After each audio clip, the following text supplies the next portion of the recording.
पूर्व राष्ट्रपति प्रणब मुखर्जी की नई किताब आई है, दी प्रेसिडेंशियल ईयर्स। करीब 200 पेज की इस किताब को हमने पूरा पढ़ा। अपनी किताब के लगभग 34 पन्नों में प्रणब दा ने प्रधानमंत्री नरेंद्र मोदी के बारे में लिखा है। इसमें पूर्व प्रधानमंत्री मनमोहन सिंह और कांग्रेस पार्टी समेत दूसरी कई बातों का भी जिक्र है। लेकिन ज्यादातर लोग जानना चाहते हैं कि प्रणब दा नरेंद्र मोदी के बारे में क्या सोचते थे। पीएम मोदी के बारे में प्रणब मुखर्जी ने जो कुछ अपनी इस किताब में लिखा है, उसे सुनकर आज दिल्ली के बहुत से नेता हैरान रह जाएंगे। उन्हें यकीन नहीं होगा कि आज की नई राजनीति के जमाने में भी प्रणब मुखर्जी और नरेंद्र मोदी के संबंधों के बारे में सिर्फ नेताओं को ही नहीं बल्कि सबको सुनना और समझना चाहिए।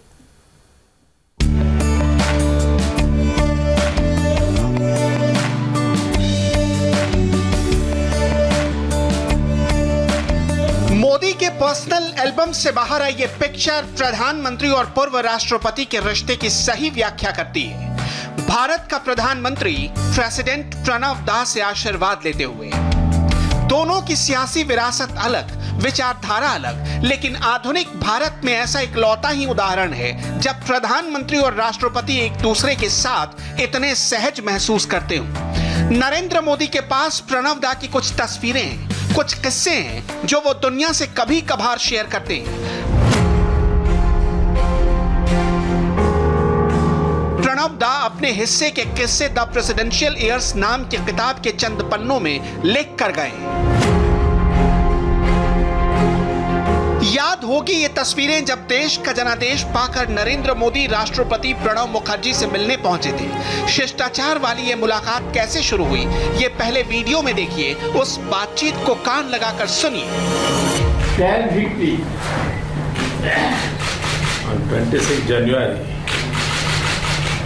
our address to nation mentioned that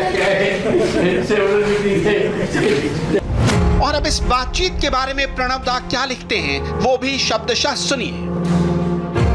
मैंने नरेंद्र मोदी को जीत की बधाई दी और उन्होंने मुझे मेरा एक पुराना भाषण याद दिलाते हुए कहा कि उन्होंने एक राजनीतिक स्थिरता वाले जनादेश का मेरा सपना पूरा किया है। उन्हें शपथ लेने की जल्दी नहीं थी। उन्होंने मुझे कहा कि शपथ लेने के लिए उन्हें कम से कम 1 हफ्ते का समय चाहिए। मुझे उनकी गुजारिश पर हैरानी हुई। प्रणब मुखर्जी ने अपनी किताब में नरेंद्र मोदी से पहली मुलाकात का जैसा जिक्र किया है, वो एक बार फिर आपको दिखाते हैं। जरा गौर से सुनिएगा। प्रणब दा से बधाई स्वीकार करने के बाद नरेंद्र मोदी उनसे क्या कह रहे हैं। 26 January, our address to nation mentioned that ये तस्वीरें, ये बातें दो दिग्गज नेताओं के औपचारिक संबंध से आगे की कहानी कहती हैं, जहां रिश्ता सिर्फ संवैधानिक या सियासी नहीं, इंसानी संवेदनाओं वाला है। जहां नरेंद्र मोदी को अगर प्रणब मुखर्जी से सलाह की जरूरत है तो प्रणब मुखर्जी को मोदी की सेहत की फिक्र भी है। किस्से और भी हैं। प्रणब दा की किताब के कुछ और पन्ने पलटेंगे, लेकिन इससे पहले खुद प्रधानमंत्री मोदी से सुनते हैं प्रणब मुखर्जी कैसे थे। कि मेरे जीवन का एक बहुत बड़ा सद्भाग्य रहा कि मुझे प्रणब दा की उंगली पकड़ करके दिल्ली की जिंदगी में अपने आप को सेट करने में बहुत बड़ी सुविधा मिली। बहुत बड़ा मेरे लिए एक बहुत बड़ा संबल रहा, पिता की तरह। और मैं बहुत अंतर्मन से कह रहा हूं,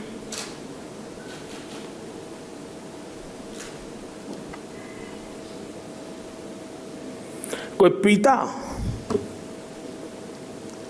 अपने संतान की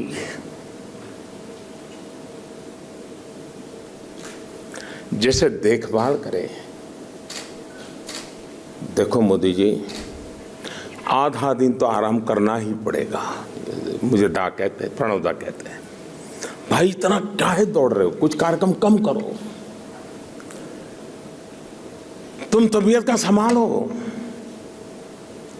चुनाव के दिन थे उत्तर प्रदेश में, मुझे कहते हैं कि भाई जीत और हार चलती रहती है, लेकिन कोई शरीका के देखोगे कि नहीं देखोगे।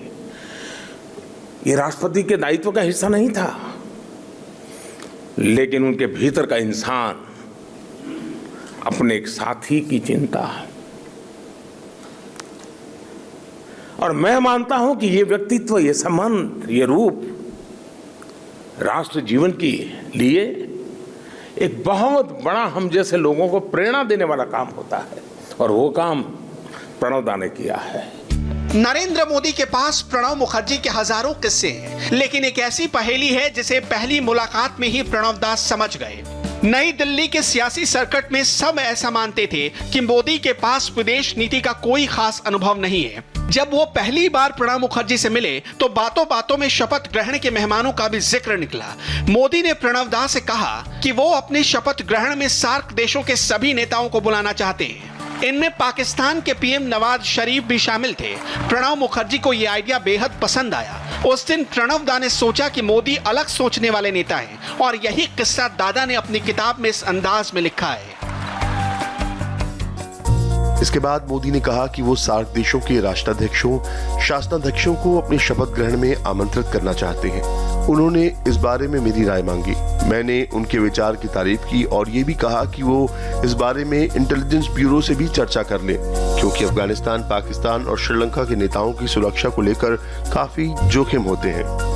प्रणब मुखर्जी खुद विदेश मंत्री रह चुके थे, लेकिन नरेंद्र मोदी की नई सोच ने उन्हें बेहद प्रभावित किया। मोदी और प्रणब दा के बीच की बातचीत सिर्फ विदेश मामलों तक सीमित नहीं रही। अलग अलग विचारधारा से आने के बावजूद दोनों के बीच जबरदस्त गर्मजोशी दिखती थी। नरेंद्र मोदी ने प्रणब दा को सारी जरूरी घटनाओं पर अपडेट देना शुरू कर दिया था। राष्ट्रपति से सलाह लेने की संवैधानिक परंपरा दोबारा शुरू हो गई थी। राजनीति के इंसाइक्लोपीडिया माने जाने वाले प्रणब मुखर्जी पॉलिसी मैटर्स में भी प्रधानमंत्री को उचित सलाह देते थे, और नरेंद्र मोदी गौर से हर बात सुनते थे, जल्दी सीखते थे और फिर आगे कुछ नया सोचकर अगली मीटिंग में बताते थे। सरकार कई इनिशिएटिव लेती थी और मेरा ये सदनसीब रहा कि मुझे हर पल उनसे मिलने का अवसर मिलता था, खुलकर के बात करने का मौका मिलता था, और बड़े ध्यान से हर चीज वो सुनते भी थे। कहीं सुधार की जरूरत होती तो सुझाव देते थे, ज्यादातर प्रोत्साहन देते थे। यानी एक गार्डियन के रूप में, एक फादरली फिगर के रूप में राष्ट्रपति की भूमिका क्या होती है, उसको कायदा कानून से, दायरे से कहीं ऊपर अपनत्व से, प्यार से, और इस पूरे राष्ट्र जीवन के परिवार के मुखिया के रूप में जिस प्रकार का उनका मार्गदर्शन रहता था, मुझ जैसे नए व्यक्ति को, जिसके पास इस तरह का कोई अनुभव नहीं था, मैं एक राज्य में काम करके आया था, ये उन्हीं का कारण था कि मुझे चीजें समझने में, निर्णय करने में उनकी बहुत मदद रही। सोचिए, प्रणब मुखर्जी तब भी राष्ट्रपति थे जब कांग्रेस के मनमोहन सिंह देश के प्रधानमंत्री थे, लेकिन मोदी और मनमोहन सिंह की वर्किंग स्टाइल में कितना फर्क है, ये प्रणब दा ने अपनी किताब में कुछ इस तरह समझाया है। मेरे कार्यकाल के दौरान नरेंद्र मोदी के साथ मेरे बड़े अच्छे संबंध रहे हैं। हालांकि हमारी मुलाकातों के दौरान मुझे कभी भी नीतिगत मसलों पर उन्हें सलाह देने में कोई हिचक नहीं हुई। ऐसे कई मौके आए जब उन्होंने मेरी जताई गई चिंताओं पर सहमति जताई थी। 2014 में बीजेपी को ऐतिहासिक जीत दिलाने वाले नरेंद्र मोदी जनता की इच्छा से प्रधानमंत्री बने हैं। वो एक मंझे हुए राजनेता हैं। बीजेपी ने उन्हें चुनाव प्रचार की शुरुआत से पहले ही प्रधानमंत्री पद का प्रत्याशी घोषित कर दिया था। वो उस समय गुजरात के मुख्यमंत्री थे। उन्होंने ऐसी छवि बनाई थी जिसे जनता ने पसंद किया। मोदी ने अपनी कड़ी मेहनत से प्रधानमंत्री का पद हासिल किया है। वो इसके वाजिब हकदार हैं। राष्ट्रपति हर कदम कैबिनेट की सलाह पर उठाते हैं। ये बात एक प्रधानमंत्री के तौर पर मनमोहन सिंह को भी मालूम थी। इसीलिए मेरे मंत्री पद छोड़ने के बाद उन्होंने प्रशासन के किसी विशेष मसले पर कभी भी मुझसे सलाह या मार्गदर्शन नहीं मांगा। प्रधानमंत्री नरेंद्र मोदी और प्रणब मुखर्जी दोनों ही संविधान को अपना धर्म मानते थे। जो लोग मोदी पर आज सवाल उठाते हैं, उन्हें प्रणब दा की बातें सुननी चाहिए थी। मौका था राष्ट्रपति भवन में प्रणब मुखर्जी के फेयरवेल कार्यक्रम का। उस दिन कही बात बरसों बरसों तक याद रखी जाएगी। Little more than 3 years, we have acted in close cooperation. It is not that there cannot be any divergence of view. Surely there have been divergences of views, but we have been able to keep that divergences, if there be any, only to ourselves. It did never find any place anywhere, and it did not affect the relationship between the President and the Prime Minister. मेरे 3 साल के अनुभव में मेरे लिए बड़ा अचरज था कि इतने साल तक सरकारों में रहे, सरकारों के निर्णायक पदों पर रहे, लेकिन वर्तमान सरकार के किसी निर्णय को उन्होंने अपने उन भूतकाल का न कभी तराजू से तोला, न कभी उसका उस रूप में मूल्यांकन किया। हर बात का उन्होंने वर्तमान के संदर्भ में ही मूल्यांकन किया। मैं समझता हूँ ये एक बहुत बड़ी उनकी पहचान है। ज्ञान का भंडार, सहजता, सरलता, ये चीजें किसी भी व्यक्ति को आकर्षित करती हैं। लेकिन हम दोनों का लालन पालन अलग विचारधारा में हुआ, अलग कार्य संस्कृति में हुआ।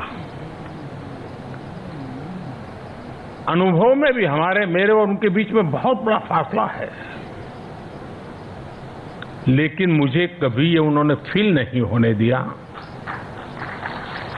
और वो एक बात कहते हैं कि भाई देखिए, मैं राष्ट्रपति जब बना तब बना,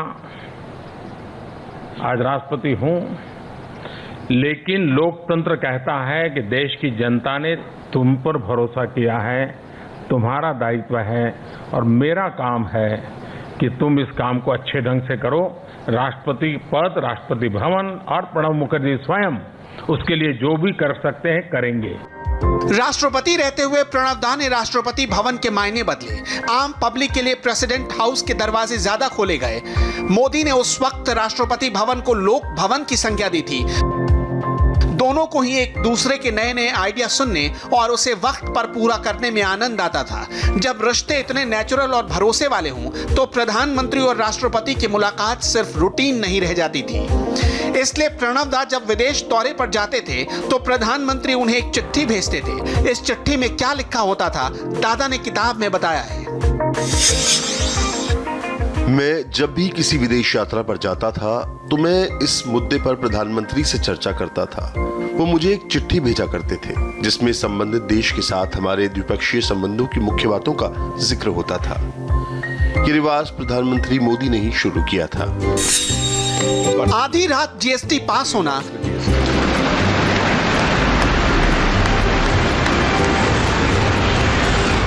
संसद के दोनों सदनों में संबोधन, ये मौका प्रणब दा के लिए बेहद अहम था। एक दिन अचानक नरेंद्र मोदी का फोन आया और मोदी ने फोन पर प्रणब दा से जीएसटी का जिक्र किया। प्रणब दा को न्योता दिया गया। ये बातें किताब में प्रणब दा ने खुद बताई हैं। गौर से सुनिए। अपने आवास लौटते हुए टेलीफोन पर मेरी बात नरेंद्र मोदी से हुई। इस बातचीत में मोदी ने जोर देकर कहा कि एक व्यक्ति के तौर पर मैंने जीएसटी बिल पास करने के लिए भरपूर कोशिश की है और देश के राष्ट्रपति के तौर पर मेरे दस्तखत से ही ये कानून लागू होगा। मोदी ने गुजारिश की कि मैं संसद के उस ऐतिहासिक संयुक्त सत्र को संबोधित करूं जो 30 जून की आधी रात को होने वाला है। मैंने अपनी सहमति दे दी। राष्ट्रपति भवन से विदा लेते हुए भी प्रणब मुखर्जी नरेंद्र मोदी के साथ अपने अनुभवों का जिक्र करना नहीं भूले।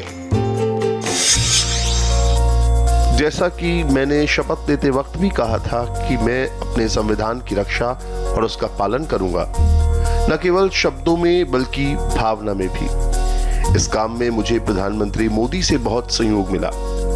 उन्होंने मुझे हर कदम पर सहयोग दिया और जरूरत पड़ने पर सलाह भी दी।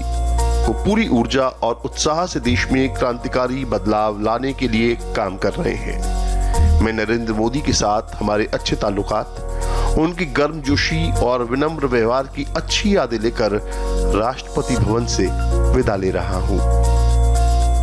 राष्ट्रपति भवन छोड़ने के बाद प्रणब मुखर्जी एक नागरिक की तरह नई दिल्ली में रहने लगे। भारत सरकार ने प्रणव दा को भारत रत्न से सम्मानित किया। प्रधानमंत्री नरेंद्र मोदी उस दिन कितने उत्साह में थे, ये तस्वीरें गवाह हैं। 2019 का चुनाव आया, प्रणब मुखर्जी भी चौंक गए जब अपने दम पर 303 सीटें जीतने वाली बीजेपी ने मोदी सरकार में सहयोगियों को भी जगह दी। प्रणब दा ये बात किताब में लिख कर गए हैं। नरेंद्र मोदी पर शक करना गलत है, मोदी कमिटमेंट करते हैं तो पीछे नहीं हटते। और इसी के साथ फिलहाल हम रुकेंगे एक छोटे से ब्रेक के लिए। ब्रेक के बाद देखिए सुप्रीम कोर्ट ने क्यों भेजा राजस्थान के विधानसभा अध्यक्ष को नोटिस।